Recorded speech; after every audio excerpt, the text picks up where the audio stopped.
Buongiorno a tutti ragazzi e bentornati sul mio canale. Nel video di oggi proviamo a vedere quale potrebbe essere un prossimo trend legato anche a quello che sta succedendo oggigiorno sui social, ovvero stanno cercando sempre di avere più controllo e restrizione ovviamente sui social network. Infatti il cofondatore di Ethereum, Vitalik Buterin, ha affermato che per il 2026 sposterà un po' della sua attenzione sulla costruzione di social decentralizzati, dove secondo lui le piattaforme dove ci sono dati condivisi e non controllata da una singola entità centrale rappresenta il futuro della comunicazione digitale e dell'informazione. Infatti la decentralizzazione non è solamente una questione puramente tecnica, ma può essere anche una vera e propria possibilità di creare una competizione tra le varie piattaforme di social network, anche tra decentralizzate e centralizzate, spingendo verso strumenti di comunicazione che vadano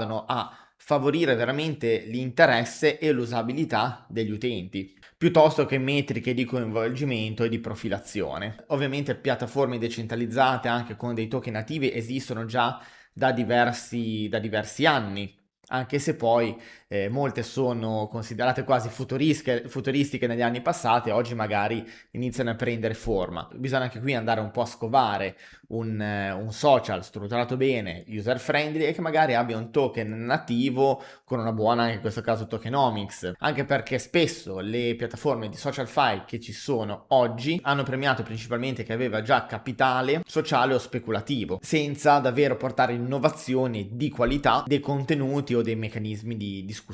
I due social che hanno riscosso un pochino più di successo sono Farcaster e Lens. Farcaster è stato recentemente acquistato anche da Neymar con l'obiettivo di dare una nuova spinta allo sviluppo della rete, un po' le cose particolari del web, mentre Lens ha vissuto alcuni cambi di leadership, è passata da Aave a Musk Network con l'obiettivo anche questo di promuovere app social on chain un pochino più user friendly. Ad oggi Farcaster ha oltre 2 milioni di utenti registrati con centinaia di migliaia di interazioni giornaliere, mentre Lens ha raccolto circa 510.000 utenti secondo Dune Analytics. Sicuramente se vogliamo una società migliore abbiamo bisogno anche di strumenti di comunicazione migliori e che non possono essere completamente bloccati o proprio bloccati per limitare la libertà di parola. Strumenti che magari non vanno a massimizzare il tempo che si adopera per stare sui social o massimizzare l'attenzione per fare i profitti in sé della piattaforma, ma per massimizzare i contenuti reali e gli interessi delle persone. Insomma, ci vogliono dei social dove non è l'attenzione e il coinvolgimento che va a creare valore, ma la quantità libera di informazione che crea coinvolgimento e discussione vera, senza dei gatekeeper decisi da poche corporation. Insomma, dei social network che vanno anche a rompere le convinzioni a cui siamo stati abituati, ovvero più controllo uguale più sicurezza, più filtri uguale più protezione o più moderazione che sia uguale a un mondo migliore, che poi lo vediamo tutti i giorni, non è proprio così. Oggi possiamo vedere i social centralizzati per tutti coloro che postano foto, video o post, il luogo dove tu produci e l'algoritmo va a decidere se tu esisti veramente. E ovviamente la piattaforma possiede tutto, sia per quanto riguarda i tuoi dati, alla fine anche i contenuti. I tuoi post non sono tuoi, i tuoi video non sono tecnicamente tuoi, neanche la tua audience. E quando le regole cambiano, perché cambiano sempre e non sempre in meglio, quando andiamo verso periodi bui come questi, cambiano nel lato più restrittivo possibile.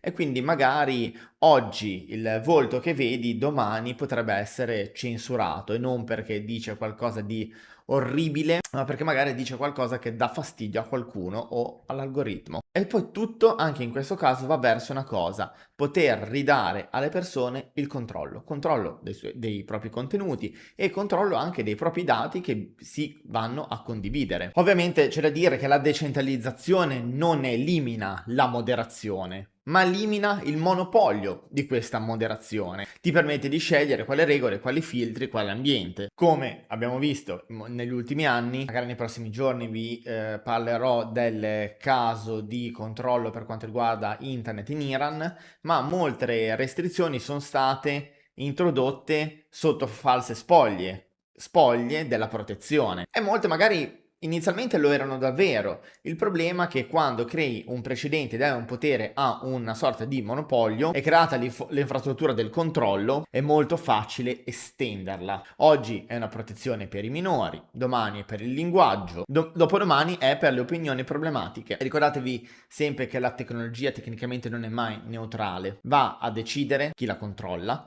cosa puoi fare e cosa non puoi fare. I social network decentralizzati non devono andare a replicare gli stessi errori dei social tradizionali centralizzati, ma andare a migliorare. E non basta solo creare un social su blockchain, perché se no serve anche in questo caso un'evoluzione più lenta, magari anche più noiosa, ma più solida, cosa che non abbiamo visto negli ultimi anni. Se ne sono nati, sono spariti, hanno avuto poco coinvolgimento, sono stati più difficili da utilizzare, per dei momenti social con delle tokenomics davano dei premi, degli incentivi a chi poteva postare, ma poi questa tokenomics è andata a implodere e il risultato è che oggi veri social network decentralizzati ce ne sono pochi che possono anche durare nel tempo. Quelli che abbiamo visto prima per ora sono quelli che stanno sopravvivendo un pochino di più. Questa attenzione verso la social finance nasce anche da eventualmente una domanda e una risposta. La domanda che uno può farsi con questi social network decentralizzati è classica, è sostituiranno Facebook, X? Ma in realtà potremmo pensare a un'altra cosa. In un mondo sempre più regolato, filtrato, stringente per quanto riguarda anche la comunicazione digitale,